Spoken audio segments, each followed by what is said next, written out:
कसबा बावडा येथील डी.वाय. पाटील अभियांत्रिकी महाविद्यालयाच्या माजी विद्यार्थ्यांचा मेळावा लंडन येथे उत्साहात पार पडला. डी.वाय. पाटील ग्रुपचे अध्यक्ष डॉ. संजय डी. पाटील आणि विश्वस्त तेजस सतेज पाटील यांनी या मेळाव्यात विद्यार्थ्यांशी संवाद साधला.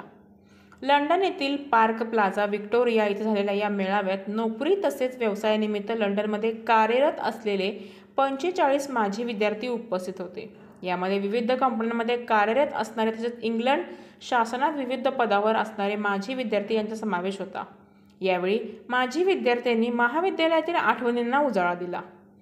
डॉ. संजय डी. पाटील म्हणाले, डॉ. डी.वाय. पाटील ग्रुपचे अनेक माजी विद्यार्थी आज जगभरात विविध देशात मोठ्या पदावर काम करत आहेत.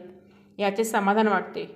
डी.वाय. पाटील दादांनी दूरदृष्टीने 1984 मध्ये संस्था स्थापन केली आणि माजी विद्यार्थ्यांनी जगभरात आपल्या कामातून या संस्थेचा गौरव वाढवला, ही अभिमानाची गोष्ट आहे. विश्वस्त तेजस पाटील म्हणाले, गेल्या 4 दशकाहून अधिक काळ अष्टपैलू विद्यार्थी घडवण्यासाठी संस्था कार्यरत आहे.